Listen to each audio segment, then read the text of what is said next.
Back friends, ये हमारी video number 26 class 12 computer science with Python series के लिए। और प्रीवियस वीडियो में हमने रिवाइज किया था हमारा चैप्टर 5 डेटाबेस कॉन्सेप्ट्स को। और इस वीडियो से अब हम स्टार्ट कर रहे हैं हमारा इंपॉर्टेंट चैप्टर एसक्यूएल यानी कि स्ट्रक्चर क्वेरी लैंग्वेज को। तो इस वीडियो में तो हम यहाँ पे एक ओवरव्यू यहाँ पे देखेंगे और इसके जितने भी पार्ट्स हैं उनको हम यहाँ पे समझेंगे। देन हर एक वीडियो में इसके जितने भी पार्ट्स हैं उन सभी को हम एक एक करके समझने वाले हैं। तो स्टार्ट करते हैं। इस वीडियो में हमने समझना है एसक्यूएल यानी कि स्ट्रक्चर्ड क्वेरी लैंग्वेज को। तो सिंपल सा है, देखिए सबसे पहले एसक्यूएल हमारी एक स्ट्रक्चर्ड क्वेरी लैंग्वेज है यानी कि एक ऐसी लैंग्वेज जिससे कि हम डेटाबेस को मैनेज करते हैं। तो सबसे पहले इसका अगर हम इंट्रोडक्शन पार्ट यहाँ पे समझें, तो इसका इंट्रोडक्शन अगर हम यहाँ पे समझें तो इसमें सिंपल सा इट इज यूज्ड जो हमारी एसक्यूएल है स्ट्रक्चर्ड क्वेरी लैंग्वेज है, तो इट इज़ आप लिख सकते हैं simply it is a language use to manage database. तो ये डेटाबेस को मैनेज करने में हमारी हेल्प करती है। और साथ ही में it is use to create, ये डेटाबेस को क्रिएट करने में, डेटा को मैनेज करने में एंड अपडेट करने में हमारी हेल्प करता है। तो it is use to create, manage, update and retrieve data from relational databases. Relational database यानी कि जो कि आपका टेबलर फॉर्मेट में होता है जहाँ पे data, relational databases. Then next topic हमारा है कि इसके एडवांटेजेस क्या हैं, एसक्यूएल के एडवांटेज आपके क्या हैं। तो सबसे जो इसका मेजर एडवांटेज है वो है ये पोर्टेबल यहाँ पे है। पोर्टेबल यानी कि ये प्लेटफॉर्म इंडिपेंडेंट है, ये किसी भी ऑपरेटिंग सिस्टम में आपका रन करेगा। इसके लिए आपको किसी एक स्पेसिफिक ऑपरेटिंग सिस्टम पे डिपेंड होने की ज़रूरत नहीं है क्योंकि आपका प्लेटफॉर्म इंडिपेंडेंट है या सिंपली पोर्टेबल लैंग्वेज है। एंड नंबर 2, अब देखिए हमारा जितने भी बैकएंड ऑपरेशन है वहाँ पे भी हम एसक्यूएल को ही यूज़ करते हैं। यानी कि कोई भी आपकी हाई लेवल लैंग्वेज है तो उससे तो हम फ्रंट एंड क्रिएट करते हैं, या आपके वेब प्रोग्रामिंग के अंदर भी फ्रंट एंड तो हमारे जो एचटीएमएल है, जावा स्क्रिप्ट है, इनसे हम यूज़ करेंगे। लेकिन बैकएंड ऑपरेशन के लिए या डेटाबेस को मैनेज करने के लिए सिंपली हम एसक्यूएल का ही यूज़ करते हैं। तो इसमें हम लिख सकते हैं it can be used with all high level languages. High level languages जितनी भी हैं, भले पाइथन हो, जावा स्क्रिप्ट हो, इन सभी के साथ बैकएंड ऑपरेशन के लिए हम सिंपली एसक्यूएल का यूज़ करते हैं। और जितना भी हमारा अगर काफ़ी ज़्यादा डेटा है, लार्ज अमाउंट ऑफ डेटा अगर हमारे पास है तो उसको भी मैनिपुलेट करना आपका काफ़ी आसान होता है एसक्यूएल के साथ। तो थर्ड हमारा यहाँ पे है large amount of data can be easily managed। और जितने भी हमारे बड़े बड़े टेक जाइंट्स हैं वो सभी आपका एसक्यूएल का ही यूज़ करते हैं बैकएंड ऑपरेशन के लिए। भले वो आपका मेटा हो, आपका अल्फ़ाबेट हो या गूगल हो, जितने भी आपके बड़े बड़े टेक जाइंट्स हैं ये सभी आपका बैकएंड ऑपरेशन के लिए या अपने डेटाबेस को मैनेज करने के लिए एसक्यूएल का ही यूज़ करते हैं। तो इसके बाद नेक्स्ट हमारा एसक्यूएल के जो हमारे मेजर यहाँ पे सब पार्ट्स हैं, क्योंकि एसक्यूएल आपकी एक लैंग्वेज है तो इसके अंदर आपकी कमांड होती हैं अलग अलग। जैसे इंग्लिश लैंग्वेज में आपके स्टेटमेंट्स होते हैं तो यहाँ पे इनको हम कमांड बोलते हैं, जैसे पाइथन में हम सेट ऑफ इंस्ट्रक्शंस बोलते हैं। तो यहाँ पे इसकी मेजर जो है 4 यहाँ पे कमांड हैं। सबसे पहले जिसमें डीडीएल आता है, आपका डीएमएल आता है, इसके अलावा आपका टीसीएल यहाँ पे है एंड आपका डीसीएल यहाँ पे है।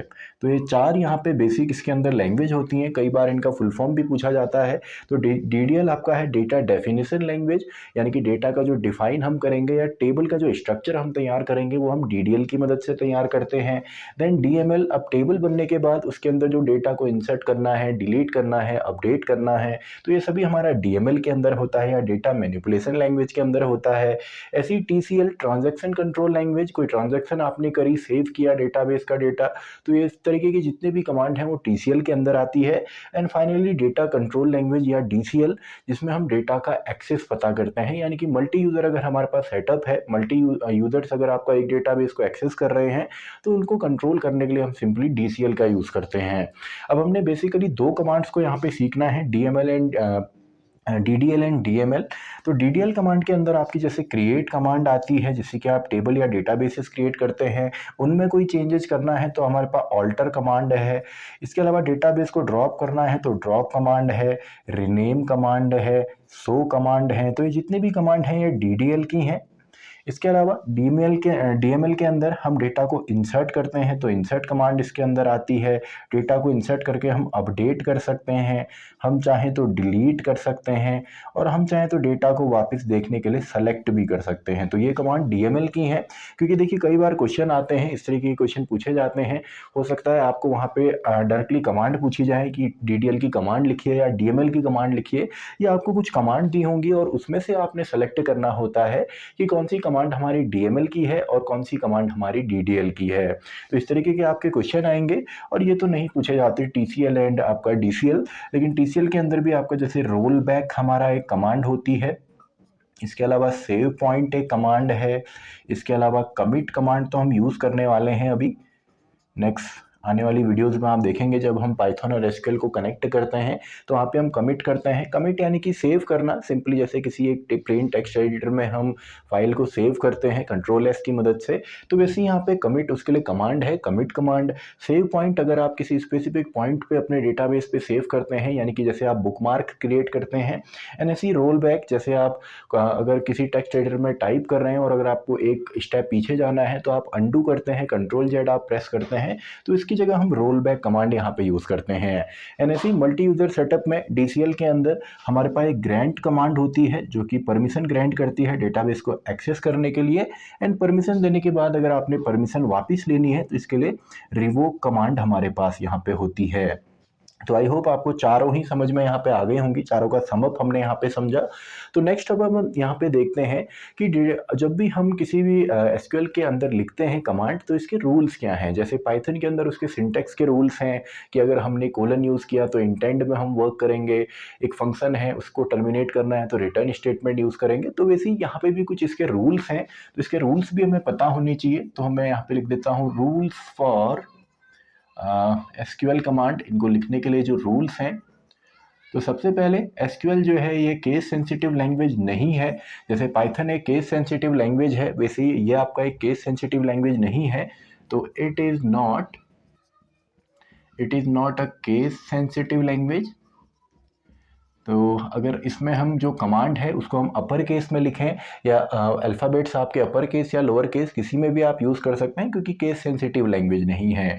Number 2, we can write commands in multiple lines. हम मल्टीपल लाइन्स में अपनी कमांड्स को लिख सकते हैं। ज़रूरी नहीं है आपने एक ही लाइन में कमांड लिखनी है। गुड वैसे भी अगर आपको एक अच्छी रीडेबिलिटी के लिए भी हमको कमांड समझाएं तो मल्टीपल लाइन्स के अंदर लिख सकते हैं। तो ये इसका एक और रूल यहाँ पे है। इसके अलावा थर्ड यहाँ पे है कि आपका जब भी आप जैसे इंग्लिश लैंग्वेज में आपको स्टेटमेंट लिखते हैं और हमको ये बताना है कि उस स्टेटमेंट को हम कंप्लीट कर रहे हैं, तो अगर एक क्वेश्चन है तो हम क्वेश्चन मार्क यूज़ करते हैं, जनरल स्टेटमेंट है तो हम फुल स्टॉप यूज़ करते हैं। वैसे ही आपका एसक्यूएल का कोई भी स्टेटमेंट हो तो उसको हम एंड करते हैं सेमीकोलन के साथ। तो स्टेटमेंट्स आर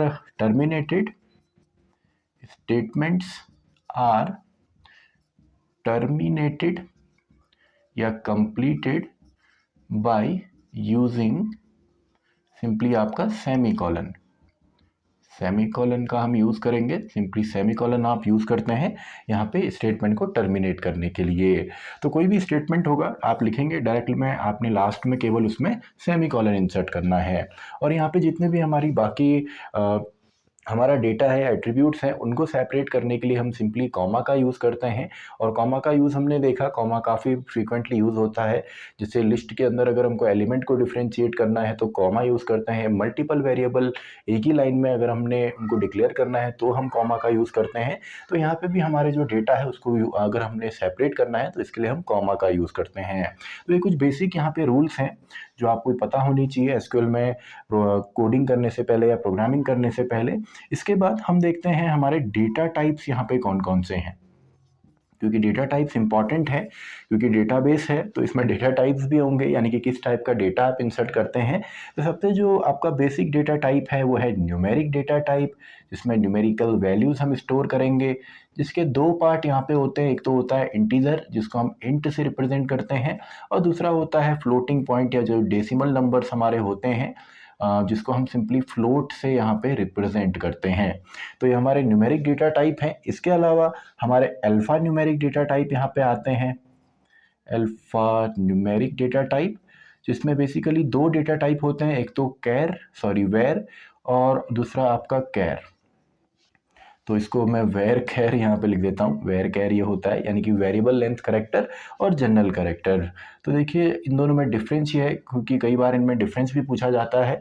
तो कैर जो आपका है या करेक्टर जो हमारा है, इसको हम यूज़ करते हैं बेसिकली जब हमको शॉर्टर लेंथ का कोई डेटा देना हो। जैसे कोई प्रोडक्ट है तो उसका नेम हो गया, स्टूडेंट नेम्स हो गए, एम्प्लॉय नेम्स हो गए या सिटीज़ के नेम्स हो गए। तो जो छोटा डेटा है जहाँ पे मैक्सिमम 255 करेक्टर्स तक हमको वहाँ पे चाहिए, तो उसके लिए हम कैर का यूज़ करते हैं। और वेर कैर हम उससे बड़ी अगर कोई डेटा हम इसमें स्टोर करते हैं, जैसे किसी प्रोडक्ट का डिस्क्रिप्शन हो, कोई एड्रेस हो या कोई कमेंट वगैरह हो, तो या कोई डिस्क्रिप्शन हो, तो इन सभी के लिए हम वेर कैर का यूज़ करते हैं। इसके अलावा वेर कैर जो होता है इसमें आपका डेटा का वेस्ट नहीं होता। फॉर एग्जांपल अगर कैर के अंदर हमने 25 यहाँ पे लिखा तो 25 करेक्टर की मैक्सिमम लिमिट है, लेकिन अगर हम केवल 5 ही यूज़ करें तो बचे हुए 20 करेक्टर हमारे वेस्ट होते हैं या उतने बाइट्स हमारी मेमोरी वेस्ट होगी। लेकिन वेर कैर में हमारी मेमोरी जो होती है ये वेस्ट नहीं होती है। और जो बाय डिफ़ॉल्ट आपके होते हैं, कई सारे ऐसे सॉफ्टवेयर्स हैं जहाँ पे हम एसक्यूएल में डायरेक्टली हमको डेटा बताना नहीं पड़ता, यानी कि डायरेक्टली मैनुअली आप टाइप नहीं करेंगे, आपको सेलेक्ट करना होता है। तो वहाँ पे आप देखेंगे इन जनरल वहाँ पे डायरेक्टली आपका जो डिफ़ॉल्ट होता है वो वेर कैर होता है। इसके अलावा थर्ड जो हमारा डेटा टाइप है वो है आपका डेट एंड टाइम के लिए, डेट एंड टाइम, और इसको भी हम रिप्रेजेंट करते हैं सिंपली डेट से। तो ये तो हमने समझे सिंपली जो डेटा टाइप हैं, बेसिकली इतने ही हमारे प्राइमरी डेटा टाइप हैं। इसके अलावा स्मॉल इंट है, मिड इंट है, इस तरीके से आपके और भी काफ़ी सारे डेटा टाइप होते हैं, अलग ऑब्जेक्ट्स होते हैं या अदर होते हैं, लेकिन बेसिकली जो प्राइमरी हैं वो हमारे इतने ही हैं। अब इन डेटा टाइप्स में देखिए एक बेसिक सा रूल है, भले हमारा न्यूमेरिक डेटा टाइप को तो हम डायरेक्टली एंटर करते हैं, लेकिन कभी भी आप एसक्यूएल के अंदर या इवन आपका पाइथन या किसी भी प्रोग्रामिंग के अंदर जब भी आप अल्फा न्यूमेरिक डेटा टाइप या date and time data type का यूज़ करेंगे तो इनको आपने सिंगल या डबल कोट्स के अंदर इंक्लोज करना है।